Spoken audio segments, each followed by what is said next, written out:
You have joined the Justice and Mental Health Collaboration Program field-wide webinar on trauma-informed care across the Intercepts. To allow for additional sign-ins past the hour, we will be starting this webinar in a few minutes.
Good afternoon.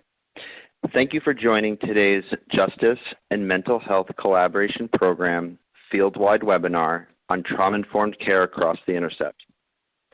My name is Ethan Kelly, and I am a Senior Policy Analyst at the Council of State Governments Justice Center. I will be moderating today's webinar, which is hosted by the U.S. Department of Justice, Bureau of Justice Assistance, and the Council of State Governments Justice Center. To give you an overview of today's webinar, first we will do introductions of our panelists and organizations, and then provide an overview of the concepts of trauma, vicarious trauma, and the trauma-informed approach. We will also provide information about the use of trauma-informed practices at each point of intercept across the criminal justice system. Next, we will hear how agencies can become involved in trauma-informed strategic planning, and towards the end of the webinar, we'll have time for questions and answers. A few housekeeping items. Anytime during the webinar, you can ask a question by typing it into the Q&A panel on the bottom right-hand portion of your screen. This includes both technical and content-related questions. We will try to reply to technical questions in the chat window as we go. For the content-related questions, we will keep a running list and address them at the end of the webinar. We will do our best to get through as many questions as possible. If you encounter a technical or audio problems during this webinar, please call WebEx Technical Support at 1-866-229-3239. Please understand that there are some technical issues that you may not be able to resolve.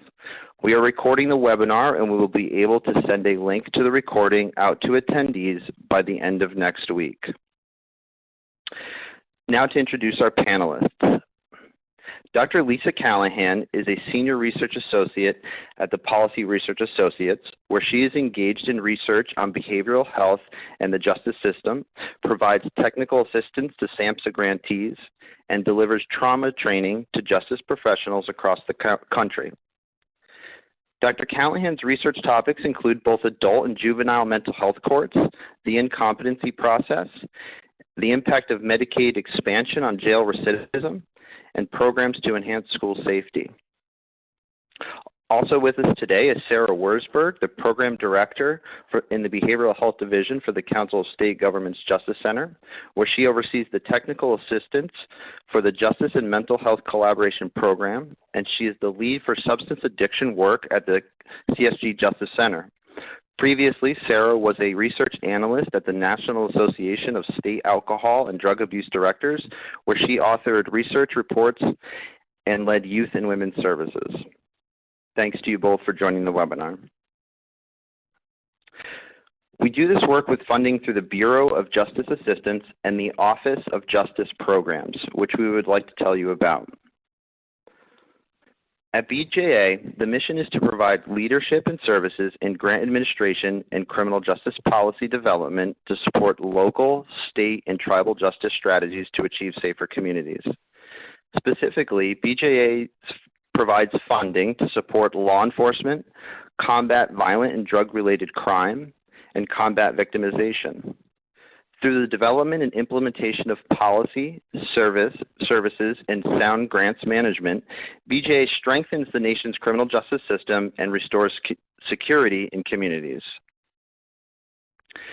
The Justice and Mental Health Collaboration Program, or JMHCP as we call it, was established in 2005, and it is funding the training today for the field at large. Some of the attendees may currently have a JMHCP award or may have received one previously.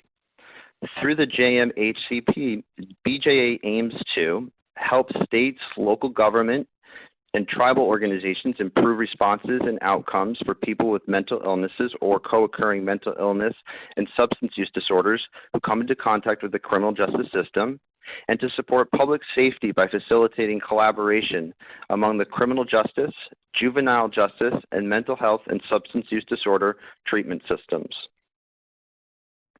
I'm going to give you some background on the Council of State Governments Justice Center. The Justice Center is a national nonprofit, nonpartisan organization that combines the power of a membership association representing state officials in all three branches of government with the expertise of a policy and research team focused on assisting others to attain measurable results. Our staff develops research-driven strategies to increase public safety and strengthen communities.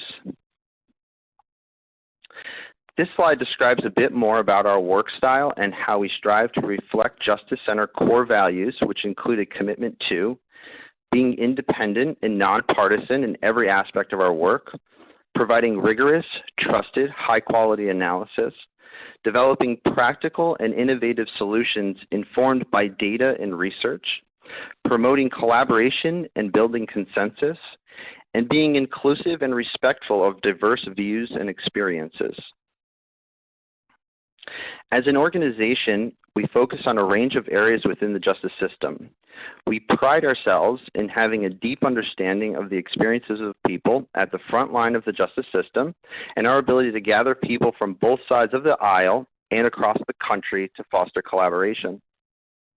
We promote smart and effective policy and practice changes through in-depth data analysis, on-the-ground training, direct assistance to state and local agencies, and dissemination of best practices and research. We'll continue today by providing a brief overview of the Stepping Up initiative. Stepping Up is a national initiative focused on reducing the number of people with mental illnesses in jails. Since May of 2015, more than 500 counties have stepped up to address this issue. We know a lot of you attending today are part of Stepping Up counties. The Stepping Up team focuses on a no-nonsense, data-driven approach to public management with steps that have worked in other jurisdictions, such as the development of a shared definition of mental illness, using data to quantify the problem, and tracking progress. You can find a variety of Stepping Up resources on the CSG Justice Center website. We are excited to collaborate today with Policy Research Associates, or PRA, who are our expert partners on trauma-informed care in the sequential intercept model. As you can see, the mission of PRA is to create positive social change for people and communities through technical assistance, research, and training. You may be familiar with some of the ways that PRA carries out its mission, including the SAMHSA SOAR TA Center and the GAIN Center. The SAMHSA SOAR TA Center is a national project designed to increase access to the disability income benefit programs administered by the Social Security Administration for eligible adults who are experiencing or at risk of homelessness and have a mental illness, medical impairment, and/or a co-occurring substance use disorder. And the SAMHSA GAIN Center is another national project designed to expand access to community-based services for adults diagnosed with co-occurring mental illness and substance use disorders at all points of contact with the justice system. And now, with these introductions, I will turn it over to Dr. Lisa Callahan to begin the main portion of our training with a presentation on the concepts of trauma, vicarious trauma, and the use of trauma-informed approach. Dr. Callahan. Thank you. I just want to make sure that everybody can hear me with the world turning to remote working. While I was waiting to begin speaking, my telephone line cut out. So, okay, good. I got a message that you can hear me. So wonderful. Thank you. And I really appreciate everybody joining the webinar today. Welcome to the next phase of how we're going to be doing our work, I think, for quite a while. And fortunately, technology is our friend right now. So I welcome you all. And for some of you, this may be a little bit of a review, but I hope for those of you who it might be new information that you will be intrigued and wanting to do more work with your organization with regard to becoming more trauma informed. So I'd like to begin talking about trauma with just a little bit of background because I think all of us know that trauma and being trauma informed has really become a conversation that many, many organizations are having. And I think that while this is not an exhaustive list of why trauma has become more on the front burner for organizations, I think it at least gives some context for that. And those points really are the science has been changing, certainly over the last number of years with regard to understanding not only how the brain develops, but also on the impact of trauma on adults. We know that from research on the brain that events that happen to us as we're maturing and even into adulthood can have a permanent effect on literally on the structure and function of our brain. And that can sometimes interfere with the kind of decision making that we expect most people to have when confronted with a difficult decision or some kind of difficult behavior to deal with. Also, you know, it might be an unpopular topic, but money also is led to focusing on trauma-informed systems because, frankly, we can't afford the criminal justice system that we've created. We cannot incarcerate everybody, and certainly around the country, there's more and more efforts toward diversion and bail reform. And as part of that, in order for diversion to be effective, it's important that trauma is part of that conversation because we know that people can be triggered and perhaps lead to some behaviors that can get them back in trouble with the criminal justice system. And lastly, there's always a political overlay to most of the changes that we make, and that in the state of New York, which is where I live, we're one of the last states to enact raise the age, meaning that people under the age of 18 were still treated as adults for certain crimes. And that is now being changed gradually so that we are raising the age to 18. And I know most states have already done that over the past 5 years or so. And I think very importantly, as we became more aware of and began to understand the experiences that many of our soldiers had, especially in the more recent conflicts, and perhaps some of the injuries that were not immediately visible to us, we understand the long-lasting consequences of those. And so it really is it's our social duty to make sure that we understand our soldiers and provide them with the care that meets all of their needs and all of their injuries. It's also important, especially if you are already interested in bringing more trauma-informed practices to your organization. You're going to be confronted with some skeptics, and maybe some of the skeptics are on this webinar as well. But so it's always important to have in the forefront of your planning and your thoughts about this is what's in it for me, and the me being everyone in your system, from your police officers to your sheriff's office, to the people who are your correctional officers, the judges, the defense attorneys, prosecutors, probation officers, peers, families.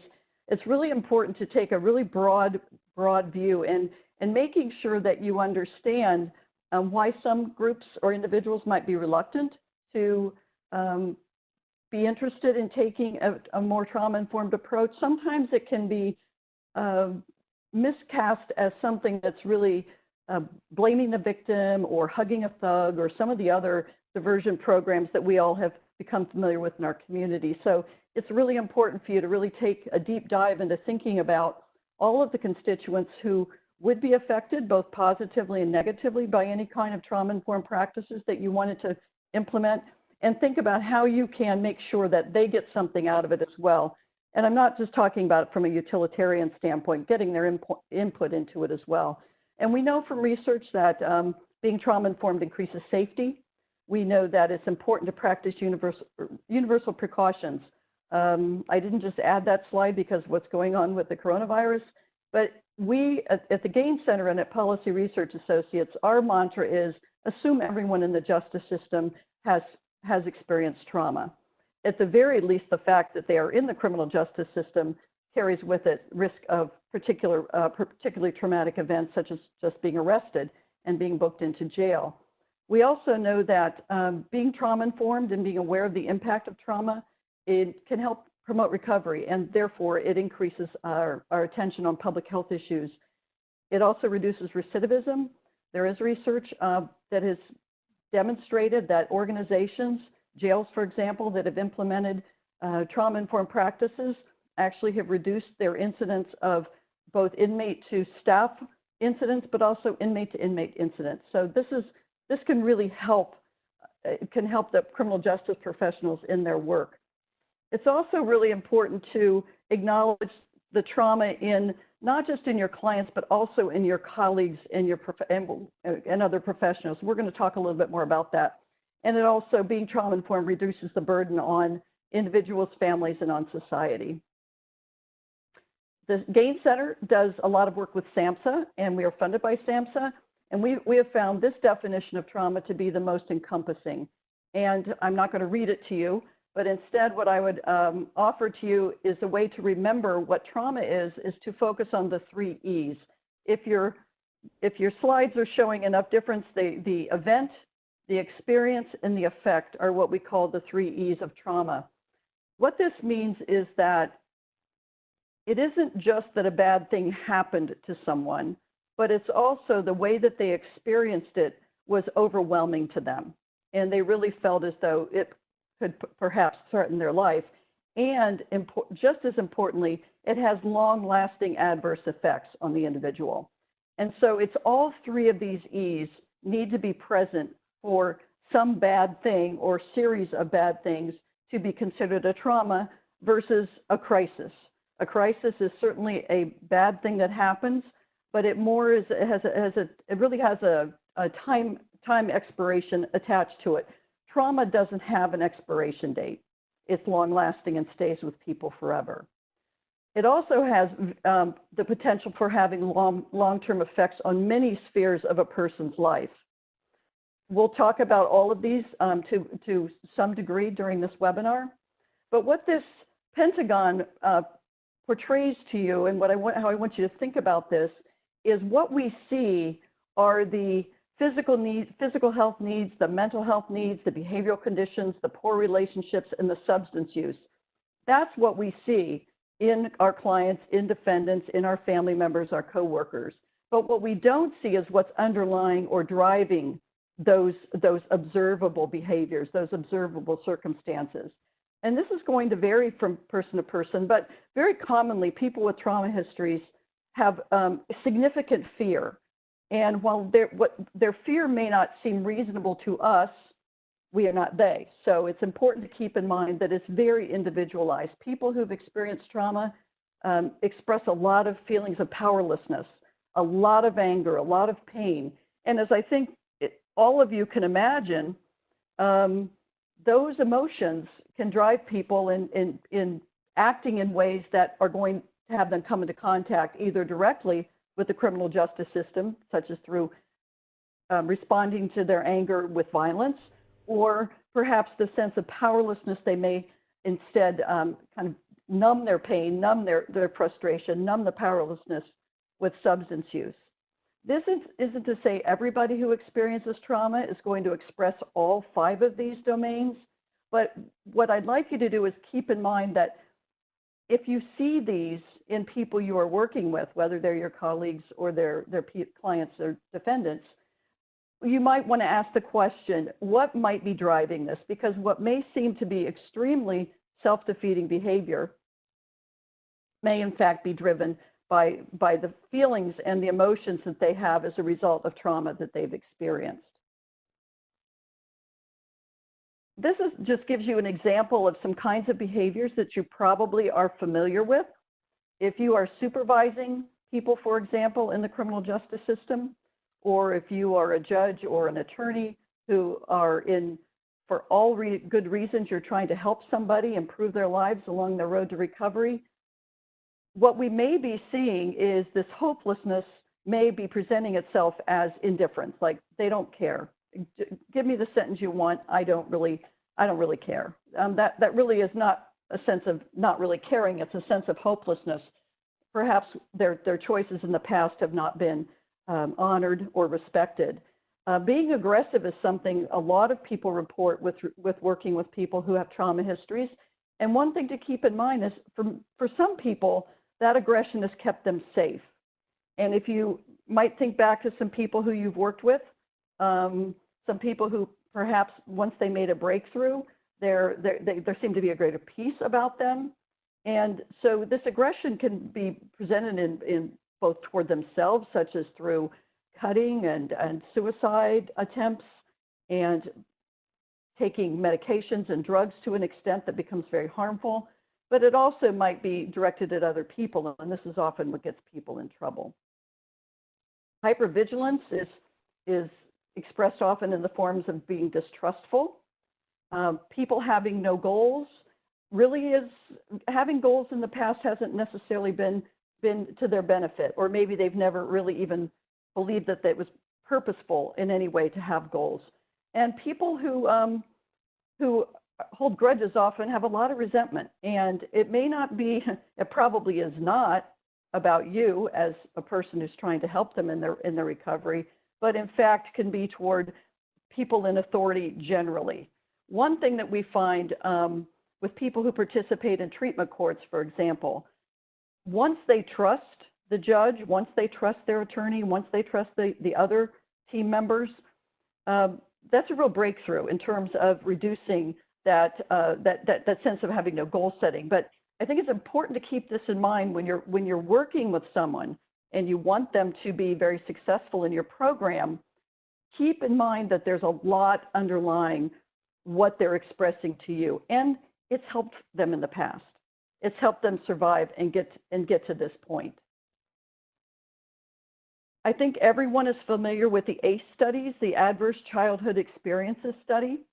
And while I'm not going to debate the pros and cons of the ACE studies, I think what's really instrumental and important from these studies that have been done, led by most recently by the Centers for Disease Control, is that childhood trauma, and that means trauma that happened before the person was age 18, significantly increases the risk of all of these health problems, physical health problems that are listed here.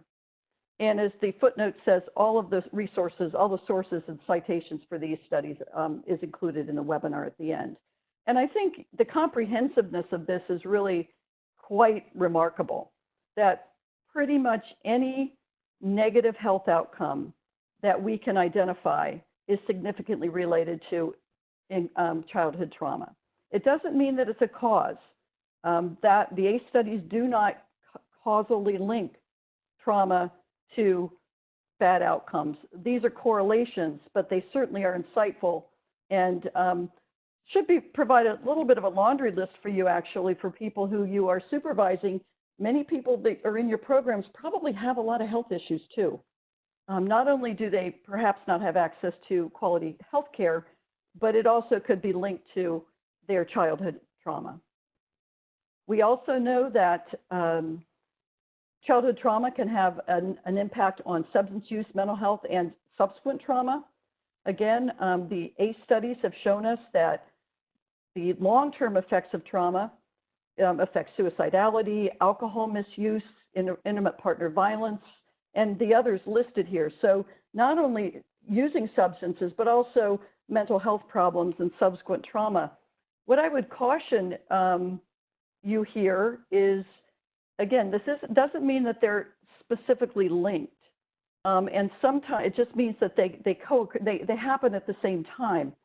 But it also should give you some additional tools to take a trauma-informed lens and say, gosh, I have this person, I'm not really getting through to them so well, and ask the question of yourself, could this be also a result of underlying trauma? So it gives you another lens to approach helping people who are in your programs, and I would say also just in our everyday lives. This is not just a situation that affects people in the criminal justice system. Other research, in addition to the ACE studies, have demonstrated that there is, in fact, that childhood risk factors increases the risk of depression and anxiety, arrests. It also affects educational attainment. And in this box that's right below those bullets, it lists all of the factors for the researchers in the group on the call. This underscores all of the different factors, risk factors, that were controlled for and still found that childhood trauma increases the risk. Despite all of those others being the same, it's an additional factor that puts people at risk for, I think all of us would agree, negative outcomes in adulthood. I think it's important as we're thinking about trauma, and some of us probably already had a couple pictures in our mind of what that probably sounds like or looks like. We also need to focus on vicarious trauma. And this not only affects the people who we're helping in the course of our work, but also it's important to keep in mind with regard to the helpers, yourself, the behavioral health professionals who you work with, the other program members, the police officers. Most of the research on vicarious trauma has been done on first responders, meaning that they see people literally on their worst day, or they would not be responding to something. But it also, we've learned, and more recent expansion of the concept of trauma in the DSM, it can also really have an impact on people who are helping people. And for those of you who work with people in the justice system, especially those with behavioral health challenges such as substance use and mental illness, you are working with a cohort of individuals who have significant trauma histories. And as they learn to trust you, they will be revealing more and more about their experiences. And that's very hard to hear. These are just some phrases that have been used to define vicarious trauma, such as the cost of caring. That is really the first definition that was attached to the phrase vicarious trauma. Sometimes it's equated with compassion fatigue. More recently, sick with listening. So in the course of your work, in the course of understanding the lives of the people who you're trying to help and are helping, it can make you sick as well. It's the emotional residue that's left over. Another clinical term is often referred to as secondary traumatization or trauma and stressor-related disorders. Charles Figley was the first person to really put a fine point on vicarious trauma. And this is a description, which I invite you to read. I won't read it to you. But I think, again, the point that's highlighted here is that for those who have the gift and the curse of extreme empathy, which is probably a large portion of the people who are on this call because of the work that you do, you're at risk for vicarious trauma. So it's both the gift and the curse of extreme empathy. And it's important to keep this in mind with yourself and with your coworkers. speaking of your coworkers, some of you are probably in supervisory positions. If you're not, you still are in a position to have relationships and work relationships with your coworkers. I want to go over just a little bit of sort of the be on the lookout behaviors of people and characteristics of people who you work with. And it may not necessarily be someone you work with directly, but there are the obvious behavioral observations you might make. And people might have become very hypervigilant. They may be much more jumpy than in the past. They may be more likely to criticize, more likely to not take constructive criticism, interpret everything as being a criticism of them, not taking supervision very well, for example. We also know that their interpersonal interactions can change, and this may range from becoming very sort of verbally aggressive, but also becoming very withdrawn. And both of those, as with people who experience primary trauma, those can also be observed in people experiencing secondary trauma or vicarious trauma. Perhaps what might become most clear and most concrete to many of you is someone's job performance can be affected by this. And I want to just give you an example. I gave a talk a couple of years ago, probably 5 or so years ago now, with a large number of judges in a state at their criminal court conference. And I wasn't sure, and they had asked me to talk about vicarious trauma. It hadn't really been discussed much up until that point, and certainly not with judges and certainly not with justice professionals. We think about it with emergency room doctors and emergency personnel generally, but they wanted me to talk about vicarious trauma, and so I needed to find the hook.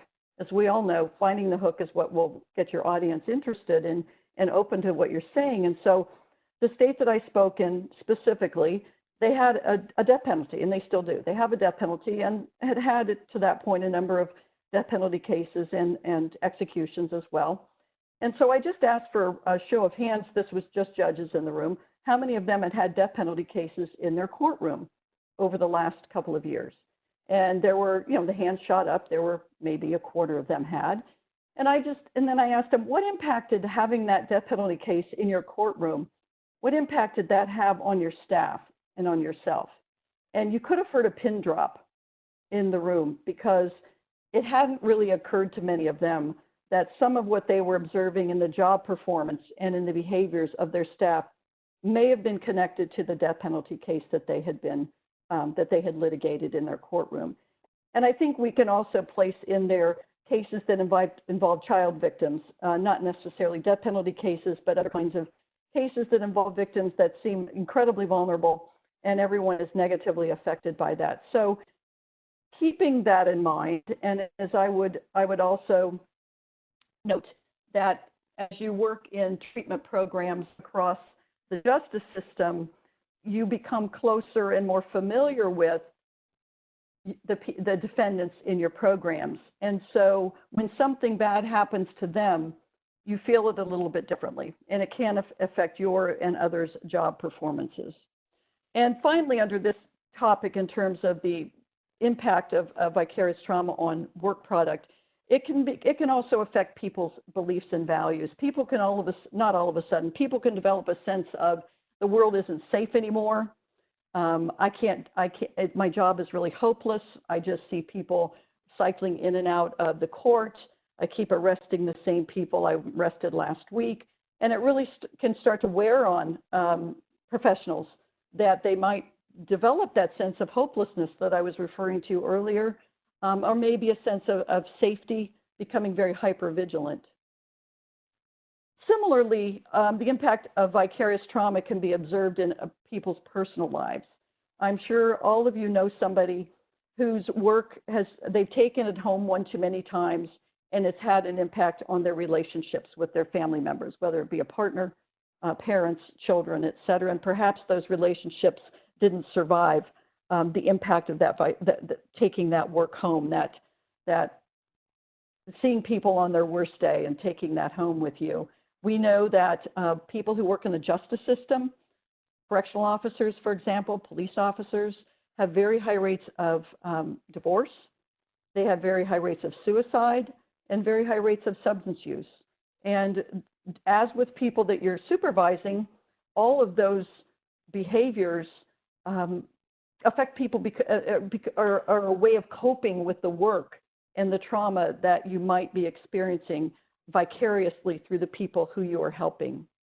One of the things you certainly want to guard against, and that's a whole other webinar, is not attending to this, not attending to it in yourself or in your coworkers or on the people you supervise or other colleagues can lead to burnout. And the last thing a criminal justice system or a behavioral health system needs is to lose good professionals because the work just became too emotionally exhausting.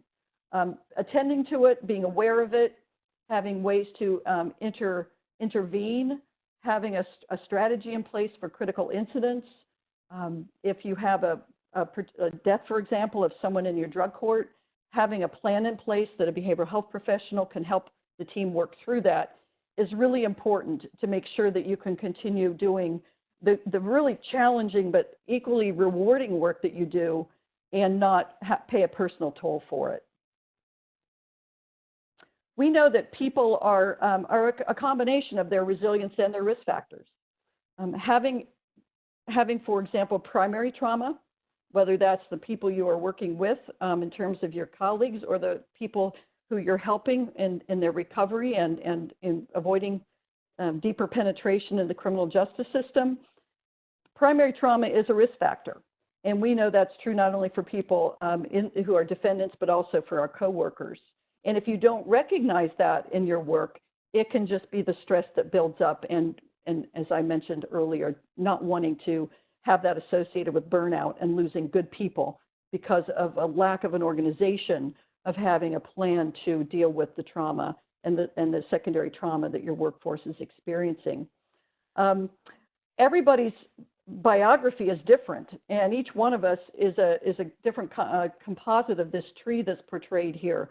We have resilience factors that are both inborn and learned, some of which are changeable and some of which are not. And some of us have risk factors that, again, we have had no control over. Some we do in terms of what we can do to address some of those risk factors. We can't choose our parents. We can't choose the home we were raised in. In many cases, we can't choose the neighborhood that we live in now. But so those are all important to keep in mind, that there are static factors, but there are also dynamic factors. So as you're working a plan for yourself, for someone you're supervising, either professionally or that they're someone you're working with on probation, making sure that you identify both their resilience and their risk factors is really an important part of that. Someone may come to you and they seem like just I guess the phrase would be a hot mess. Nothing seems to be working in their lives, some of which of their own doing and some of which have been done to them. I would argue they still have points of resilience. The fact they're still vertical and the fact that they're still open to being helped and open to trying something is in and of itself resilience. I think if you think about it in this way, in terms of the experiences that the people who you supervise, the defendants in your programs, the people who you are supervising or are in charge of the security over, the fact that they are still in the game, in the life game, demonstrates how resilient they are. They may have gotten into loads of trouble and done some really dangerous things to themselves and others, but the fact that they've survived, I would argue, can be turned into recognizing how resilient they are. So in terms of really diving into what a trauma-informed approach might look like, SAMHSA talks about the 4 Rs. I always like a quick way to, some pneumatic device to remember things. And the 4 Rs are the key assumptions about a trauma-informed approach. It's to realize the prevalence of trauma and why it's important. That universal precautions, working in the criminal justice system, working in the behavioral health system, working in the intersection of the two, everyone you come into contact with is going to have experienced trauma.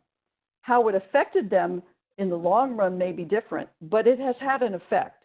So realizing the prevalence of trauma and how a trauma-informed approach is important is the first R. The second is recognizing how trauma affects people, not only defendants and program participants, but also people in your organization, your workforce, recognizing how trauma affects people. And responding effectively and with compassion. That doesn't mean that you are not holding people accountable.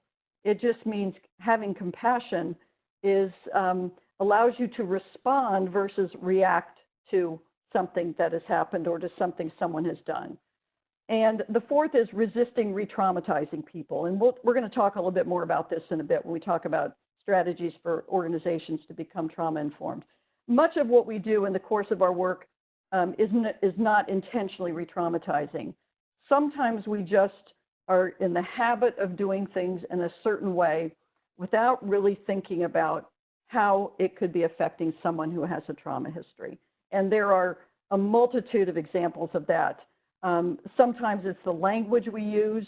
Sometimes it's the physicality that we exert. Sometimes it's not paying attention to someone who's trying to connect with us.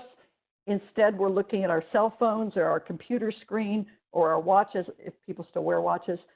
So it isn't intentional in most cases, but it's important to know that re-traumatizing someone, it happens fairly routinely in the course of the criminal justice system.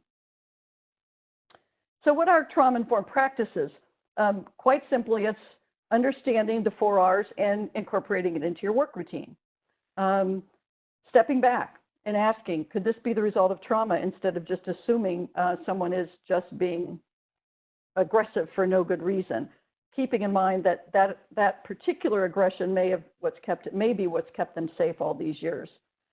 Making sure that people who are under your authority have access to trauma-informed interventions. Depending upon your where you fall in the work hierarchy, it's really important to do an inventory of what evidence-based trauma-informed services exist in your community. So you have a working knowledge of what is available and what the referral processes might be. And partnering, again, I'm going to talk about this a little bit more as we go on, but are your partner agencies trauma-informed? You can be doing the best work, the most trauma-informed work, but if the other agencies who you're working with in the justice system and behavioral health system are not trauma-informed, they're essentially undoing the good work that you're doing. So it's really important to know about your other, your partners.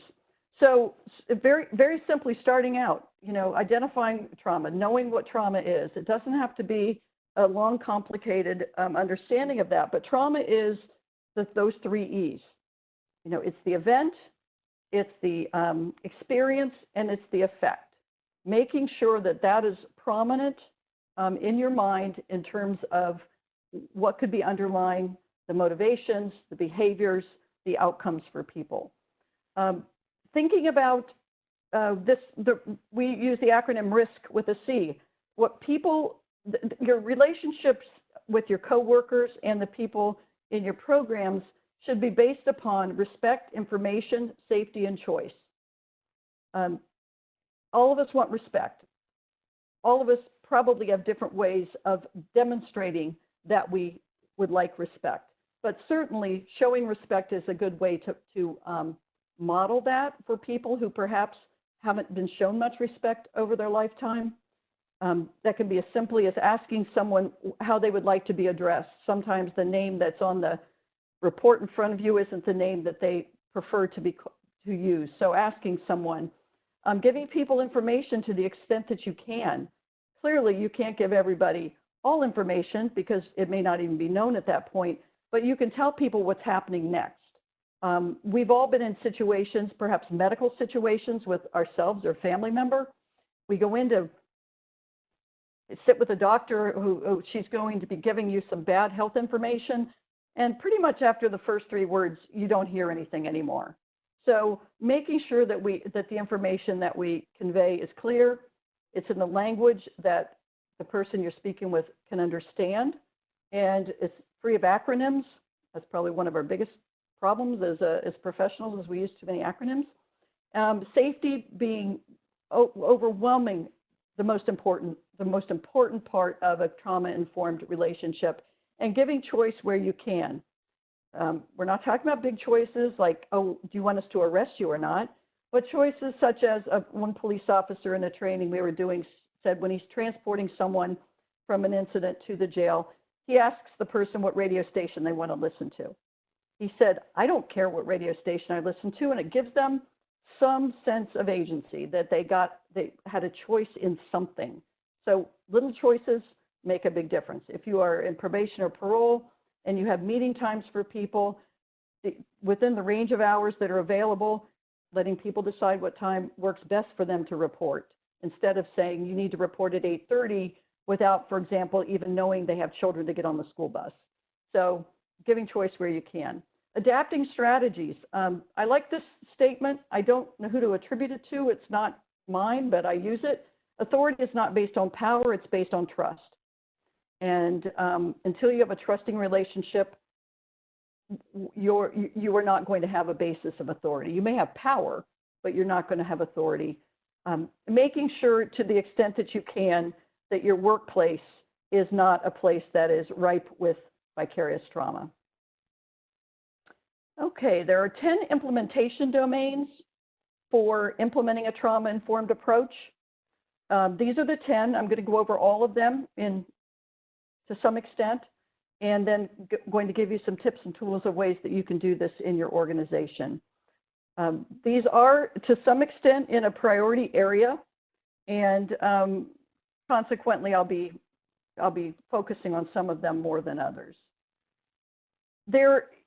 Unless you have someone with authority who is willing to take on becoming a trauma-informed organization as a priority, it is not going to be probably achievable. That might be the judge in your court. It might be the chief judge. It might be a community-wide, a criminal justice-wide desire to become a trauma-informed justice community or behavioral health community. You need a champion. You need a champion, and they need to understand the importance of that and be willing to take on that leadership role. They need to be supportive and invest in implementing it. It's very likely he or she will appoint someone else to be responsible for the work, but they need to be the face and the voice of it. And it's very important that you include people with lived experience in that development of the leadership, so that the leader or the champion understands firsthand what the system you all are working to improve feels like and is like from their perspective. The next step is to really take a very critical deep dive into your policies and practices. Analyze your policies to determine if they're trauma-informed. I'll give you a simple example. I was doing a trauma training in a state and just happened to mention that in domestic cases that involve domestic violence, intimate partner violence, it's a good idea to have two separate areas where the parties can be separated before they are going in to hear their courtroom. I frankly naively thought that was common practice. And one of the officials who was attending the training raised his hand and said, that never even occurred to me to do that. So it isn't, as I said before, it's not intentional, but imagine how re-traumatizing that is to someone who's been the victim of intimate partner violence and to have to sit in the courtroom and wait for their case to be called and be separated by just a bench from the person who is their alleged perpetrator. So look at your policies. Say out loud, how could this be better? How could this be more trauma-informed? How could this be re-traumatizing people? Ask for input. This is a really great place to have people with lived experience as part of this process. What does it feel like if you are a survivor of sexual violence, for example, to be strip searched? Not that searches aren't going to happen, but what could make that experience less re-traumatizing? Because people can become combative when they're threatened, and people will if they think their survival is on the line. Being injured isn't really the biggest concern for them. Survival is. So ask people with lived experience to sit with you and discuss this, and develop policies that are more trauma-informed. Some communities, for example, when they have the resources, have transportation officers from the jail to the court, if it involves a drive or even an escort by foot, have only the same sex officers escort the detainees. So women officers escort the women and male officers escort the male detainees. You may not have the resources in your community to do that, but you can talk about it, and you can decide how you can make that less re-traumatizing. Another example, a sheriff in a state told us that he had all his transportation officers trained in motivational interviewing because he felt like that drive, again, from the jail to the court or other transportation, a lot of good work can be done, and a lot of information could be given, and a lot of explanation could be given that could alleviate some of the anxiety of the person who is already at heightened anxiety because they don't know what's going to be happening to them. And lastly, hardwire trauma-informed policies, not only into your organization, but community-wide. There are all sorts of creative ways to do this. It could be through a community-wide, I guess we can't have face-to-face meetings right now, but you can have a community-wide effort and talk about how this is the mode going forward. We gave a trauma training to a state Department of Corrections a couple of years ago, and the corrections chief, the secretary of the Department of Corrections, spoke and kicked off the training, thus the champion, and he said that we want our correction system to be a place of healing, not a place of hurting. Now, some of you may be kind of grimacing like that's, we're way too hug a thug, but that was demonstrating his leadership and also what he expected of the people who were implementing the policies that were part of their Department of Corrections. So that's the first sort of overview of what trauma is and approaches to trauma-informed care. Next, I want to talk about trauma-informed care across the sequential intercept model. As Ethan said at the outset, the sequential intercept model is a planning tool, it's a research tool, it's a strategic planning process where communities can examine their criminal justice system and plan ways to implement, for example, a trauma-informed care across the intercept, all of the intercepts. There are 6 intercepts starting at Intercept 0, which is community services. It's a relatively newly added intercept. It used to just go from 1 to 5, but as we become more and more focused in the justice community and in our general communities, that we would like to deflect people out of the criminal justice system altogether, Intercept 0 is added, and that's your crisis care continuum and your crisis lines, and followed then by the local law enforcement. Now, this isn't to say that people don't move back and forth through these intercepts. They do. But this gives you the opportunity to visually place yourself and also place your colleagues. For example, I mentioned that knowing who your partner agencies are. If you want to become a trauma-informed court, for example, and your sheriff isn't on board, if the sheriff, in fact, is who runs your jail, you need to have a conversation about that. They need to know what you're doing.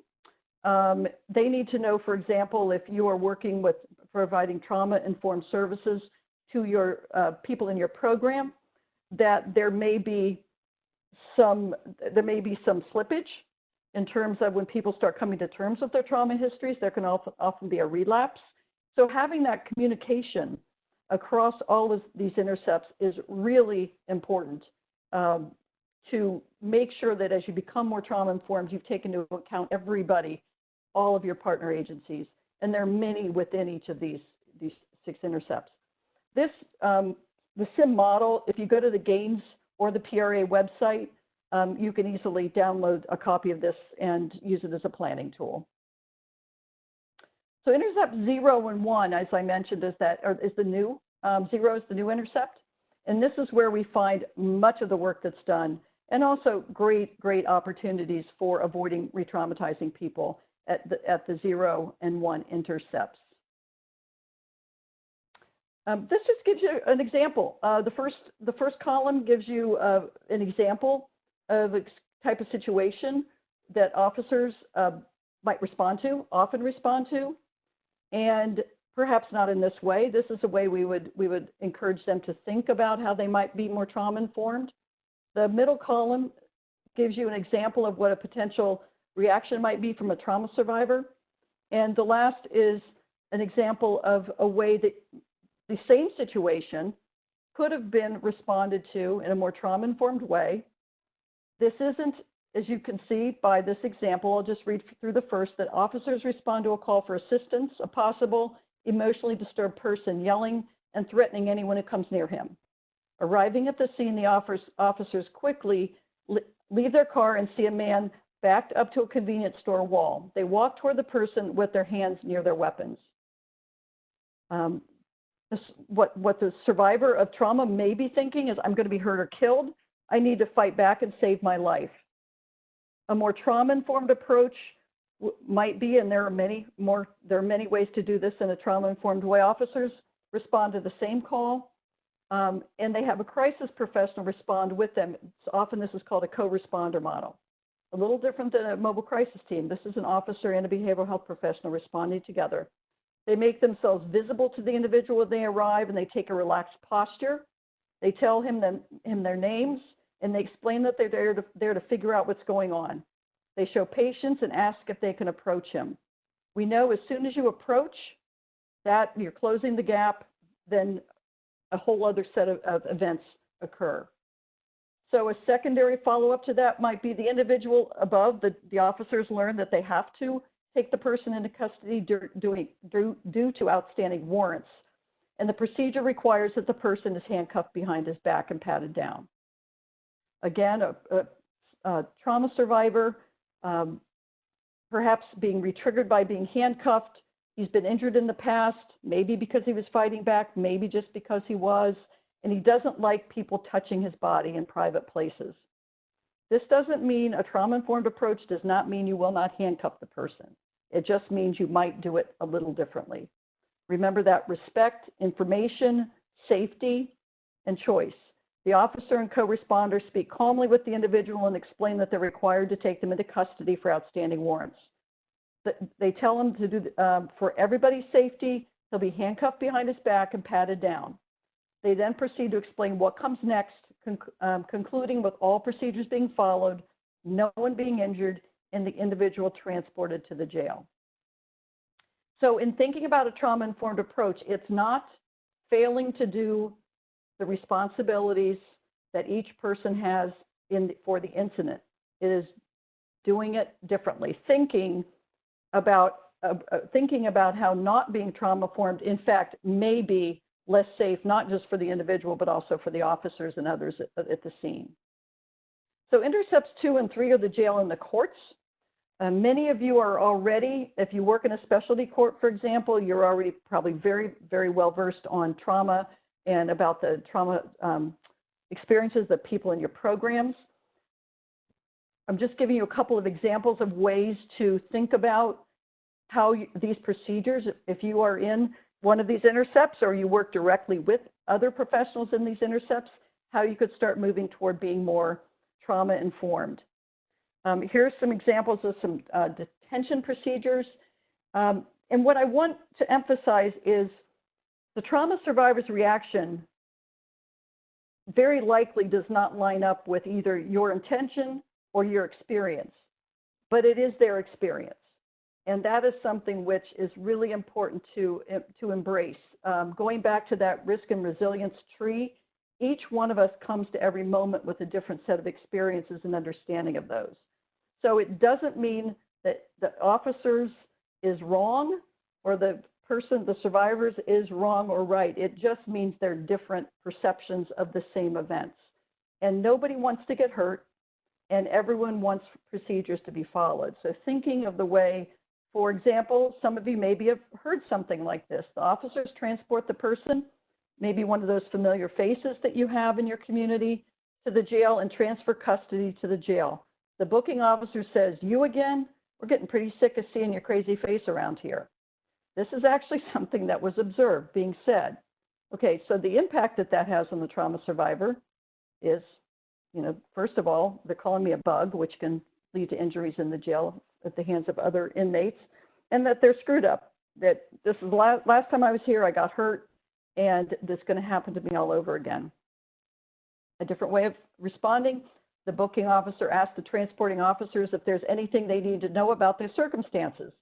The officer says to the person, we have some procedures we need to go through, and after that, we'll find a safe place for you and something to eat. We'll call your case manager or lawyer for you if you want. It doesn't mean they're not being booked. It doesn't mean that they're not going to go into a jail cell. They're simply attending to concerns that the person has for their safety, respecting the safety of the officers who are bringing them in and are taking custody, and making it a safer environment all around. The same thing in courtrooms, and anyone who's observed a treatment court probably have been stunned by the humanity and how trauma-informed so many treatment court judges are and the others. One of the most, and I'm not going to read these examples, but I think we've all could provide examples here. I think it's modeling that behavior also in the courtroom from the judge all the way down to the bailiff is really important.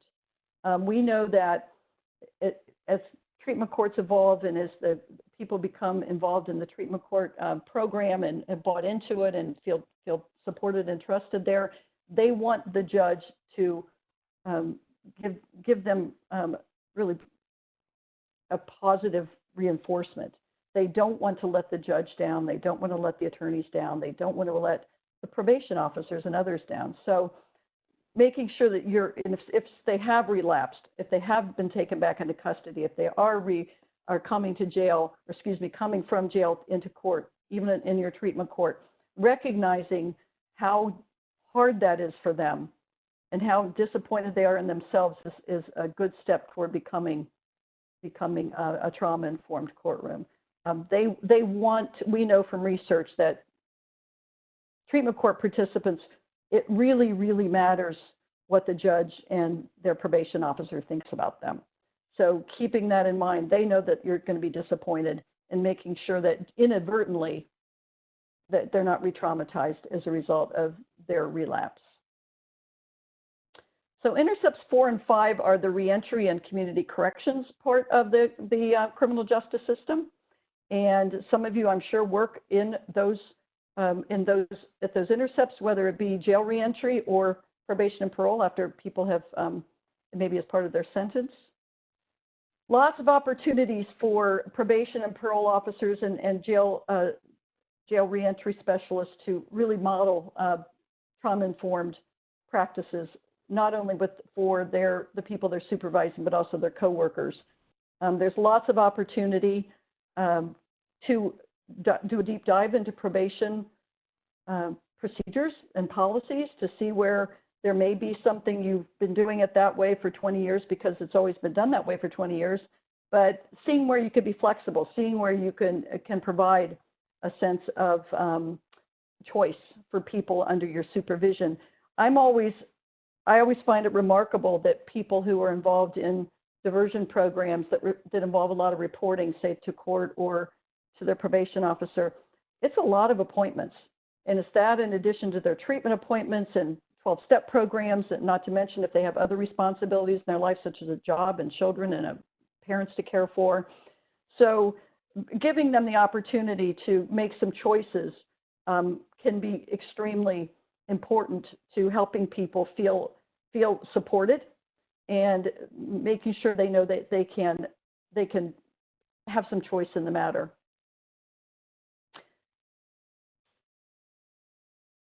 So some of you already might have, some of you may have already gone through a trauma assessment in your organization, and I applaud you for that. That's great. Every organization can always take a look back and just making sure that people's habits haven't slipped and that your policies and practices haven't slipped back into perhaps the way things were done before. But here's some questions to consider. Say, do people feel safe in your workspace? And that involves both physical and emotional safety. Or is it easy to get to? I mean, do people have to take public transportation where they may not feel safe in order to report, for example? Is someplace that they're required to go for treatment in an area that isn't particularly a safe part of town? And we know that sometimes there's not in my backyard going in a lot of communities, and sometimes where we're able to locate shelters, for example, may in fact be in areas where people don't feel particularly safe. So being aware of that. Are there physical changes you can make in order to improve their safety? And I gave just the example about separating the defendant and the perpetrator in intimate partner violence cases. A judge who we've worked with quite a bit, who's very trauma informed, she talks about her bailiffs knowing who should and shouldn't be reporting with someone who comes to court, and to make note if there's someone in the courtroom who shouldn't be there, who may in fact be maybe not officially stalking someone, but keeping tabs on them to make sure. So having that information team-wide, making sure that everyone on your team understands how important communication is, and especially communication around safety. Where can your rules be flexible? Where can your practices be flexible? Which ones there is no wiggle room, and which ones are there wiggle room? This should be part of your discussion around your policies and practices. And the extent to which privacy and confidentiality is an important priority. There are both ethical and legal guidelines around this, which we all know sometimes we exercise those to the nth degree, but knowing when confidentiality needs to be kept, and knowing when confidentiality can be perhaps shared, especially when you have releases, which I'm sure all of you have for people in your programs. So how do you engage others to foster trauma-informed practices? You probably think I'm going to repeat this about 50 times, and I probably will. Ask people in recovery, ask their families, ask people in services, ask trauma survivors, ask them about your program. What helped? What hurt? Have them do their own evaluation. Do exit interviews with people. Do a formal evaluation. Don't you be the evaluator, hire an outside person to do the evaluation. If you happen to be in a community that has a great university or college or community college, there will be faculty at all of those places that need to have projects for their students to work on. Great opportunity to get excellent work at zero cost and with someone else doing the quality assurance and supervision of them. Workforce development, train, train, train. And so does your community have trauma-informed and trauma-sensitive practices in place? This is part of that inventory I referred to either. Who provides trauma-informed, trauma-sensitive practices? Who are the champions in other organizations? Get together with them. Look at the sequential intercept model. Where are your gaps? Maybe you have trauma-informed practices at intercepts 0, 1, and 4, but 2 and 3 are not trauma-informed at this point. How can you work with the other stakeholders to get there? Screening and assessment is really important, and this also is a webinar in and of itself, but it's really important to use evidence-based, validated screens and assessments to measure trauma, and also to measure other things like substance use and mental illness. But make sure that you are using, if you're going to screen for trauma, which I would suggest you do, that you're using one that is validated for the population and that is evidence-based. And my recommendation would also be try to use the same screens and assessments across your system if you can. I know people get attached to their own screens and assessments, but that way you can see changes over time, and you don't have to keep assessing the person over and over again, because that in itself can be re-traumatizing. Having a trauma-informed workplace, making sure that as part of your HR department, that your HR is aware of hiring and supervision and staff evaluation in terms of being trauma-informed. Your employment opportunity programs should have programs in place that can assist you with this. And make sure that when your own staff have specific traumatic events, or if they have trauma histories, that's taken into account with regard to your own workforce policies and practices, not just those with regard to the people you're providing services to, but also within your organization. So how do you know if you're trauma informed? Do an assessment, monitor your practices. Look at, as I said, look at your policies and practices. Do you have the financing structures in place to support a trauma-informed approach? Make sure that it's a priority for people who actually develop the budgets, that it's important. Do an evaluation of services and program implementation. I'm probably not going to have time to do a deep dive into this, but I will. This is these are screening instruments that we recommend through the Gain Center. We have a document that's available for download called the Screening and Assessment for People with Co-occurring Disorders. It goes into all of the specific metrics of all, psychometrics of all of the tools. The ones with the asterisks are available free of charge, which I always feel is important to recommend. You don't need to go into debt or get a grant just to provide screening and assessment for any of these behavioral issues that are listed here. This is one example of a screening tool for trauma, the Life Events Checklist 5. It asks people if they've been exposed to this, if they witnessed it, or did a close family member, or was it part of their job. The trauma history screen, it looks at 14 events that may or may not have happened to you, but it also then asks, did these bother you emotionally? And then it asks those follow-up questions about the effects, not just did it happen or how did you experience it, but what were the effects of it. So that is an evidence-based screen. And the PCL5 is probably the most widely used trauma screening tool. All of these are available free of charge. All of these are available. Probably the best place to get them is on the VA's website at their PTSD portal on the VA's website. Here are just a couple of trauma-specific evidence-based treatments. Many of you use these already. Some of you probably use others that aren't listed here, and this is not intended to be an exhaustive list. But if you are planning to implement or start working toward becoming more trauma-informed in terms of the services, these are some examples of treatments that you can find out if the providers in your community have, and if people are licensed and trained to do, for example, seeking safety or EMDR. So these aren't prioritized, they're just examples, so you have the language going forward to ask your providers whether or not they have these available to your, and would be able to provide them to your program participants. So the last part, before the question and answer, is I have a strategic planning tool that I've brought up on, let me see here we go. This is part of the webinar, so you can have this and utilize it however you would like. It's a typical strategic planning exercise. Many of you have been through these before. You'll see that on the left column, these correspond to the areas that I listed before: governance and leadership, policies and practices.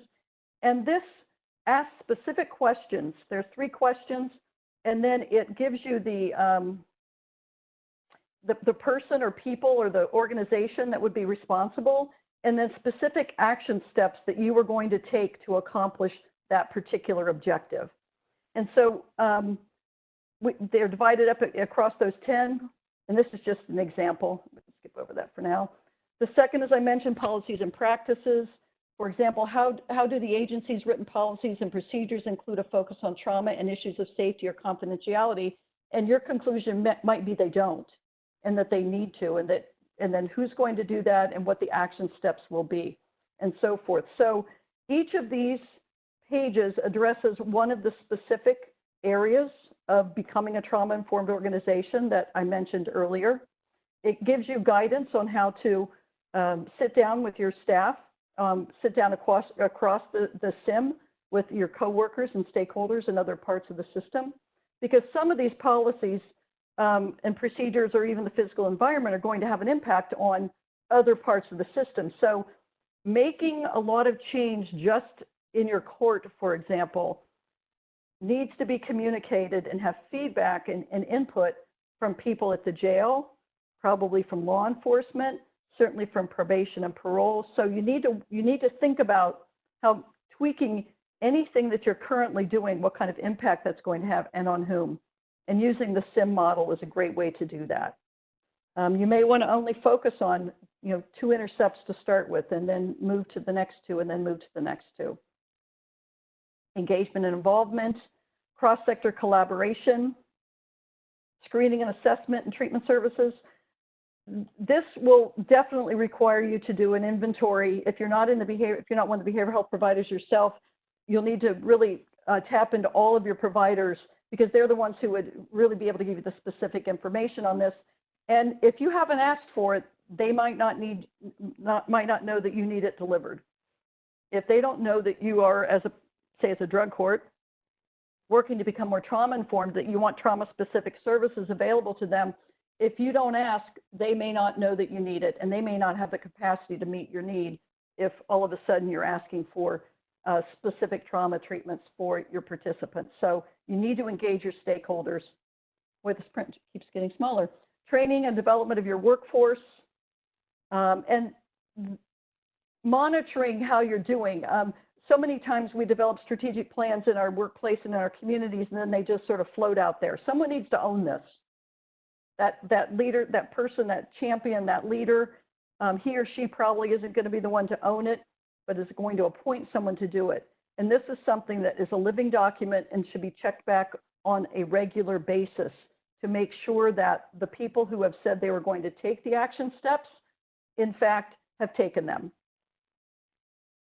Money, never enough money to do the things we want to do, but by demonstrating, for example, becoming more trauma informed can reduce the number of days someone or your program participants are in jail, should be appealing to the people who are the financial people in your community. So doing an evaluation, partnering with someone who can do that, making sure that you have feedback on a regular basis to demonstrate that the work you're doing it has wide sweeping positive impacts, and you should be able to have your program supported because of that. And I really already spoke to evaluation. So this African proverb, I like to end discussions of trauma with this, mainly as a way, just food for thought, and the importance of trauma. Until the lion has his own storyteller, tales of the hunt will always favor the hunter. So until we identify and understand trauma in the extent that it affects everyone, and to the extent that it does, we are always going to see that person's trauma through our own eyes rather than through theirs. So I want to thank you for listening and having the interest to sign up today. And I think we're now going to the question and answer stage.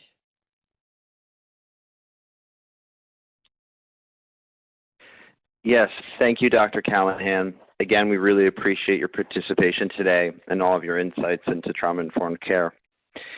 So as Dr. Callahan was saying, we are going to go into the question and answer portion of the webinar. We will respond to as many questions as possible in the time remaining. As a reminder, you can chat in your questions in the Q&A box at the bottom right-hand corner of your screens. As we are taking questions, we will advance the remainder of our slides, which have information about key references and resources, presenter contact information, and the CSG Justice Center newsletter sign-up. Also, this webinar has been recorded and will be posted on the CSG Justice Center webinar within the next week or two.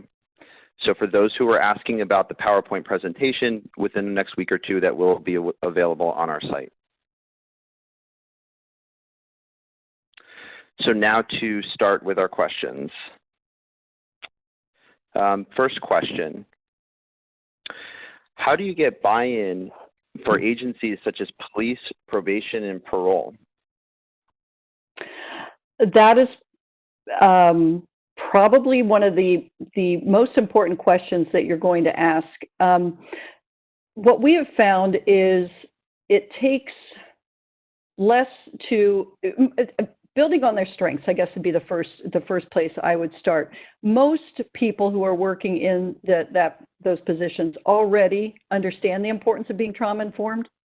Finding someone within their ranks to become the champion within that organization, whether it's a CIT officer, for example, if your community does CIT, if your community does co-responder, if you have mobile crisis teams that might have a law enforcement officer that accompanies the mobile crisis team, they lean on them a little bit.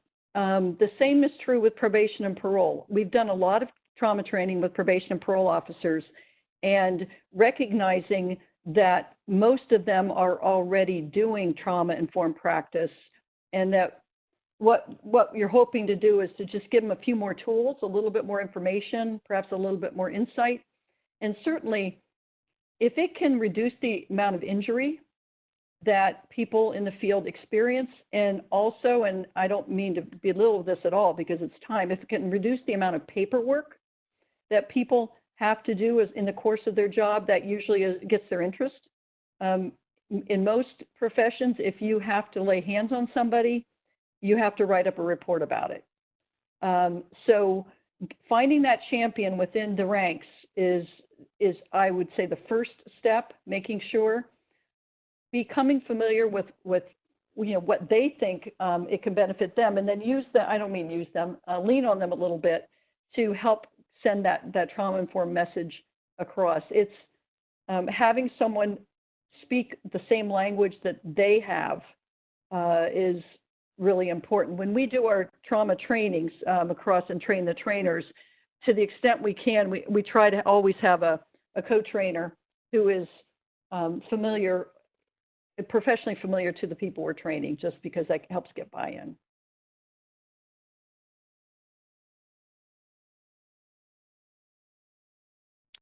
Excellent, thank you. Could you share the best research on reducing recidivism rates in jails with trauma-informed care? I would be happy to send that out. I don't have it with me right now. I'm working remotely. But it was in the state of Rhode Island. I don't need the exact site right now, but they implemented trauma-informed care across their correction system and reported really dramatic changes in their incidents, both, as I said, both between and among the detainees and inmates and staff. But I can definitely provide that.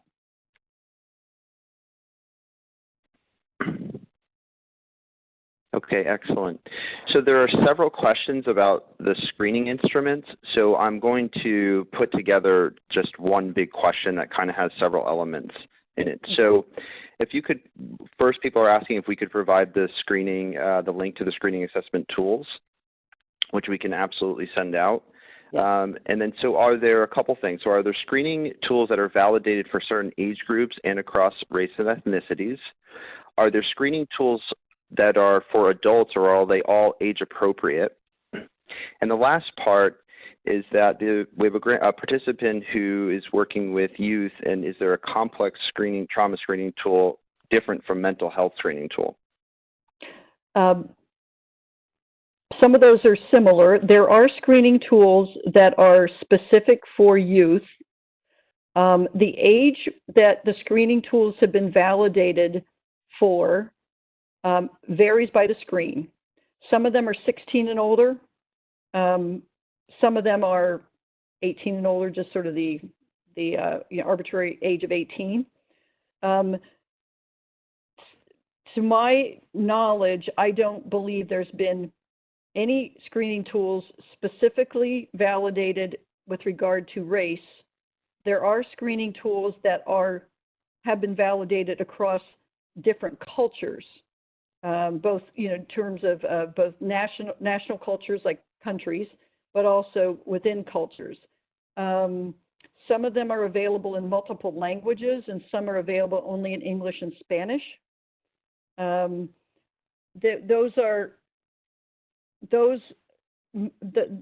Spanish language version of those are typically also available on the VA's website.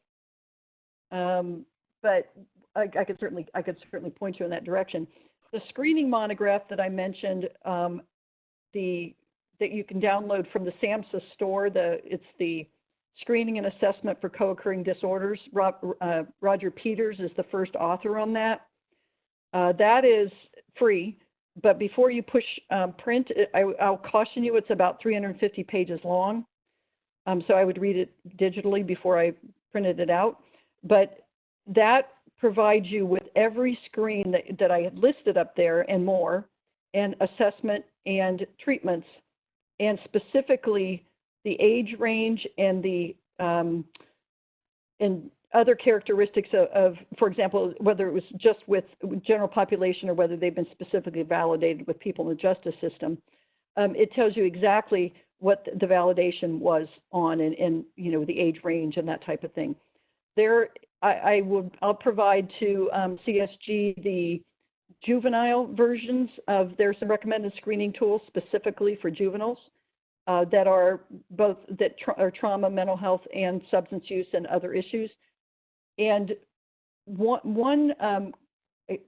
I would seek input from obviously from your behavioral health providers, especially some who are experts in the area of trauma and maturity, because people who've experienced very significant trauma histories of children, sometimes there's been some discussion about whether the adult screens and assessments are really appropriate for them.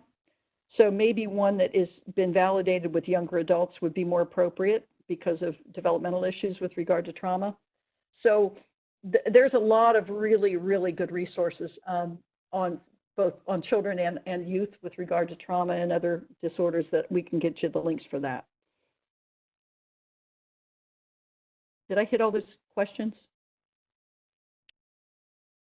Yes, I believe so. The one other question around screenings was when is it appropriate to screen for trauma, and should it only be done by a licensed clinician, or is it okay to screen at the same time you complete risk assessments?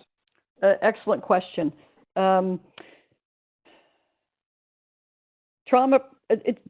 two parts to that. The PCL, which was one of the screens that was listed up there, is a screen that assesses whether, or a screen that doesn't assess, it screens for current trauma symptoms. So this is more of a screen that's going to ask you, ask whether or not this person needs trauma services right now. It doesn't dive into what it's with regard to, you know, what happened to them. It's not like a trauma history screen, or it asks specific life events, but it can give you very valuable information that if you need this person to have trauma, some kind of trauma intervention right now. And it may have to do with where they're housed, if they're, for example, coming into jail. The PCL, most of the screens do not have to be administered by a licensed professional. They can be self-administered if people have the capacity to do that. They can be administered by an intake officer. Some jails just embed, for example, the PCL into their other screenings, like the brief jail mental health screen, and add those questions in. The screenings typically do not require a licensed professional to administer them. They have cutoffs that are recommended that would lead you to sort of a branching question about if they score this, then do this. The assessments, on the other hand, generally have to be done by a licensed professional, as do the treatment interventions. Some of them, like Seeking Safety, is a manualized training, and the people who can lead the Seeking Safety groups do not have to be licensed professionals, but they do need to be trained. Some of the other interventions can only be administered by a licensed behavioral health provider. Oh, another part of that question, when should you screen for trauma? That is, people have very different views on that. Some people believe it should be part of the intake.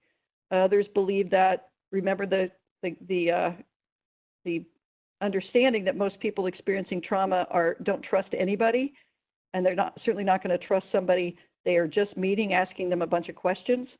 One of the courts that we worked with extensively to implement some trauma-informed practices in their court elected to do the trauma screen a couple of weeks into the person's admission into the program. And they found that it was too unreliable to ask people questions about trauma right away. I would say that's definitely true of the history screens and the others that ask about specific events. But if you want to know about, say, safe placement of someone, doing the PCL intake would not have that same, you're not asking them about specific questions. You're really asking them about symptoms and if they need help right now.